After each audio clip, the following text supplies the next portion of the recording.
Hello, here's my kit for making 3 A6 notebooks. I'm just going to open it up and introduce you to what's inside, what to expect. So when you open it up, you'll see a card at the top and it tells you what this kit includes.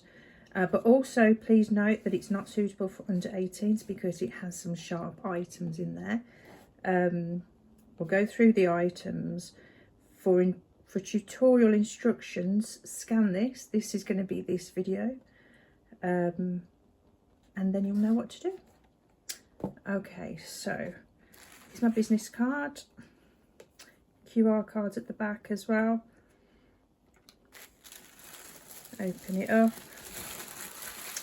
And we have one paper folder, because you're going to need to fold the paper and make a nice crease down the one side. Pencil, always handy. Needles, you've got a selection of 4 needles there. There's two are the same, but you know it's good to have a selection. So there's 4 there. We have an awl with a bit of cork at the ends. This is one of the sharp objects as well as the needles. So I always advise to leave the little bit of cork in when you're not using your awl. We have some thread here. So there's 2 colours. There's the white and there's the sort of beigey colour. And both are waxed linen thread, but I've also put in a wax block. So if you have threads that you want to use, you can use it to wax your own thread. Yeah, wax helps the thread sort of slip through the paper a little bit easier, and it doesn't sort of tear at the paper as well. So let's have a look under this tissue, and we have a false bottom on the box. And I did this because I didn't want the paper to be damaged. Right, you will have more paper in the kit that you've bought, but for my purposes, just to show you how to use or how to make the paper, I've just had or put a little bit of paper in. So here's one of the speciality Locta paper. So we can use that to sort of decorate the colours, and it's been made with these little bits of grass in them, and some of the others have like little bits of petals, which are beautiful. Each book you can make in your kit, you can make 3 books. Each book has 12 pieces of paper, and we're going to fold them, so your book is going to have 24 pages, because double 12 is 24. And your cover is this big piece of, well, you're going to have 3 pieces, but this is going to be your cover, the craft card. Okay, right, let's get making. Right, so here we have our craft paper. You can see just very slightly, probably not on this video, but when you have the craft paper, you'll see that one side is slightly smoother than the other side. It's up to you which way you want, you know, which side you want on your cover, but I'm going to have this side. Also, we're going to talk about paper grain. So the way paper's made is generally sort of through a roller, and it kind of has a grain as it's spun very fast. Some paper hasn't if paper's made flat, then that generally doesn't have a grain, but the typical kinds of paper that we get here does have a grain, and you'll feel it if you try and bend the paper, and you can feel where there's some resistance, and when you fold it the other way, there feels more resistance. What you're looking for is the least resistant bend. So what we're going to do first is very carefully fold, lightly fold. So you're holding on to the edge here You just move in your hand across, because you don't want to move anything too much, because you might not get a very good edge there. So you're going to turn it this way. Can you see the line we've made? You can also use a ruler for these. These are 210 wide, just a bit longer than my ruler, but I know it's 210, so we're going to go 105. And actually I can't see that very well, so I'll make another mark up here. We can lightly run a very, very light pencil line down there, and this will become clear later on. We're going to make 3 holes in our book, so we want the middle one first, so we've got 15. We want to put a hole there, and then we want to make 2 more, but one about 15 to 20 centimeters from the top, so I'm going to say 20 centimeters on mine. Okay, 20 centimeters in again. So there we have it. Then you're going to use your awl. So yeah, our spiky awl, it is quite sharp. Don't just, make sure you have some sort of mat or cushion underneath, and please bear in mind that sometimes bookbinders do things a little bit different, and this is kind of where I do something a little bit different, but I do it because it looks neater from the outside.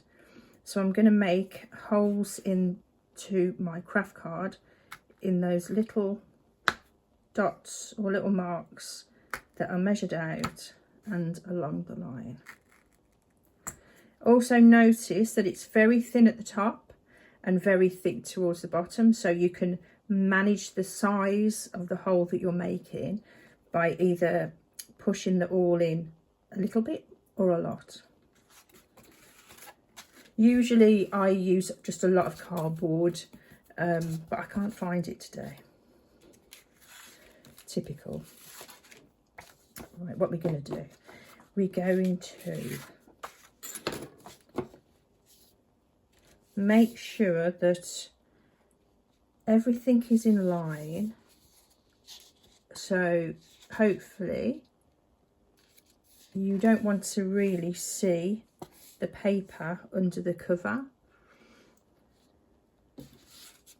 Then we're going to place it on here, being very careful that you're not going to move, and you can just have a quick check with your fingers and your eyes. And we're going to push down into the paper. Okay, and again push down into the paper.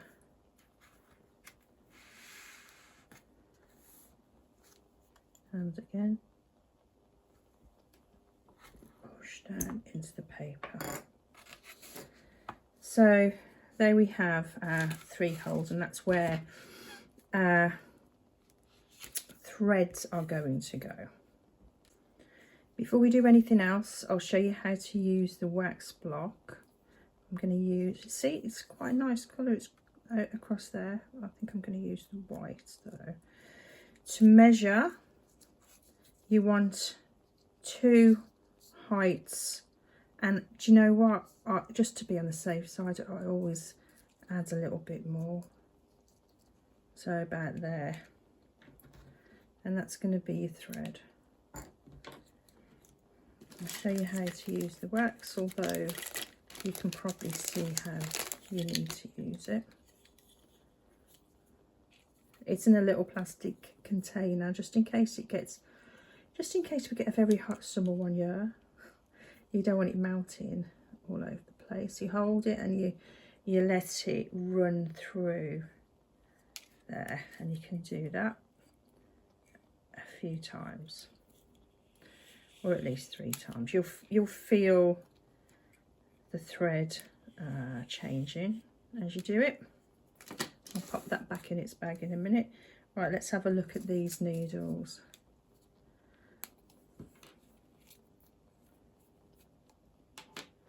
So I've put, oh, there we go. There's a nice short one. That's fine. It's got quite a good big eye, which might be useful. I tend to use these larger ones, so I'm going to use that one. This one's quite a thick one, but I've put that in because, you know, you never know. You never know what sort of needle is going to be best. So this is how I thread my needle. I'm going to show you how to make it so it doesn't come off the end. So a little bit of thread, and then you're going to go, see how the thread's like a little bit flat? That's good. So we're going to push, there you go, can you see that?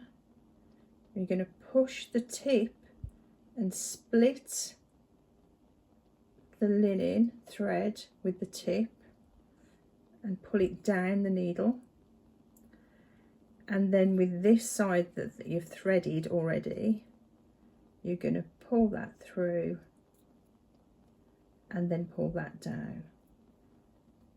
And the reason we do that is because if you have a big knot, you don't want anything that's thicker than your needle. So you can see that's kind of, if you can see that, that's the same thickness as the needle.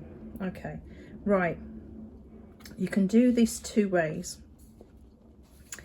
You can always start from the middle, so you can go in through the middle, which is great. You will have like little bits of cotton linen thread coming outside, and you can just tie it off and make it a little bit of a feature. Or you can go through the middle, which is what I'm going to do today. So pull it through, but leave enough to tie off, and then go through one of the other ones and then pull through. So you've got that and you've got that. Now we're not going to go through that one, we're going to go through this one instead.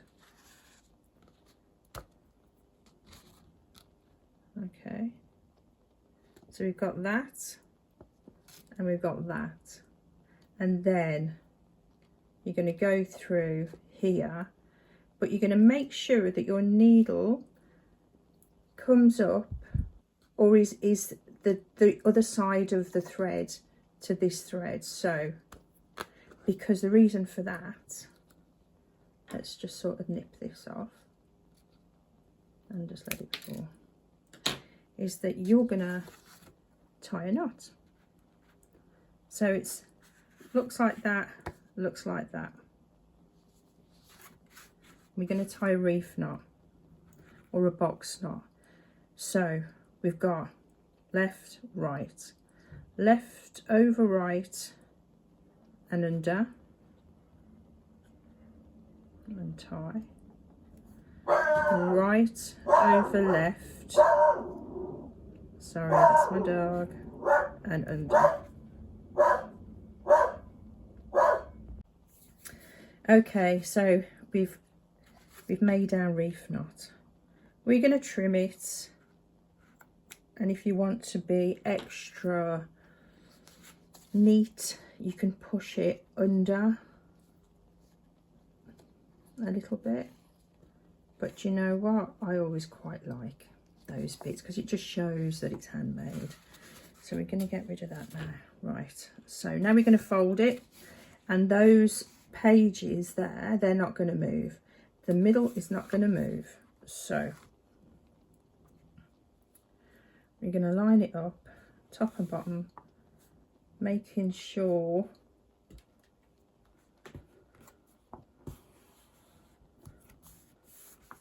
that. That looks good. We're going to just go over with the bone fold, or the paper folder I should say. This isn't bone, this is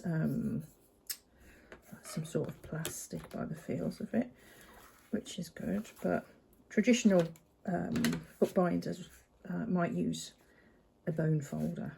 Anyway, so now you have your little book. There's the middle, there's the side, back, front. You might want to trim that off if you have a craft knife and a metal ruler. That would be good, but it's up to you. I'm going to leave mine as is. So in your kit you will have a glue stick, not as big as this one, a small glue stick. And you will have your decorative paper. Where's mine gone? Here's my decorative paper. And what I'm going to do, actually I can see the grass a bit better on that side. I'm going to leave an edge and cover the rest just on the one side with this lovely decorative paper. So I'm going to make a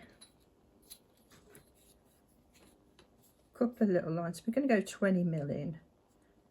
You can go further in if you want, but I wouldn't go more than 20mm. So we're going to make a line. There we go. So set that to one side for a second. Get your wax-proof paper. This is wax-proof paper bit. I don't know, there's like a nicer texture on this side, but I quite like the grass. Oh, what to do, what to do. Do you know what? I am going to use this side instead, yeah, because I like the texture. Again, it's up to you. Right, so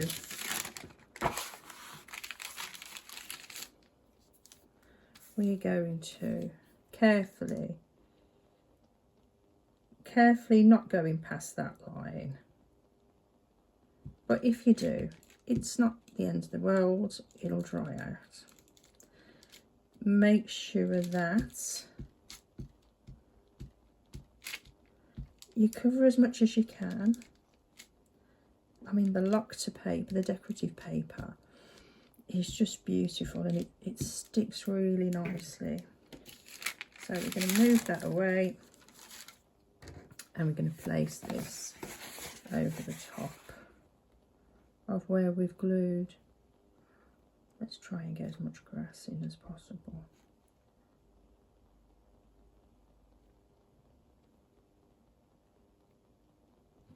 Yeah, there we go. Right, now it's got some lovely deckled edges. Ah, look at that, it's a bit wobbly. Do you know what I'm going to do? I'm going to put a little bit of this glue, because I like that there, and I'm going to put it just under there in the hope that that will stick down. I mean, this is what you get with this kind of paper, but yeah, you want to save it, don't you? You want to save what's in it. Okay, right, so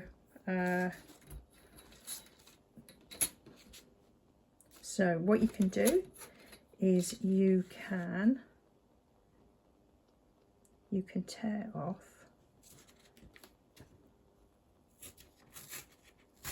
you can pre-cut before you put it on, or pre-rip. If you pre-rip, you can carry on with this lovely deckled looking edge. It's not actually the deckled edge, is it? But it's kind of deckled edge looking. Or you can, with your glue stick, I should have used my greaseproof paper. Hold on. Because with greaseproof paper, it doesn't matter where the glue goes. And just bring it up.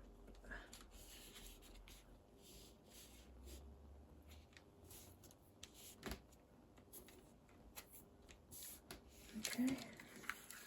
And then that side.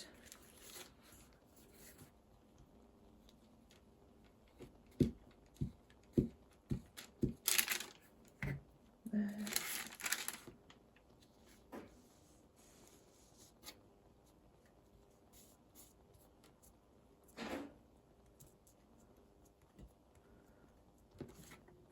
Now because I can feel a little bit of the glue stick glue, you might want to leave that open a little bit to dry. But there you go. That's what your little booklet will look like when you're finished, and you can play with sort of any kind of decoration. You don't have to put anything on at all. You could just sort of, I don't know, add pictures to the front and the back covers. But once you know how to do it, this little pamphlet single section book is the start of possibly your bookbinding journey. So there you go, have fun.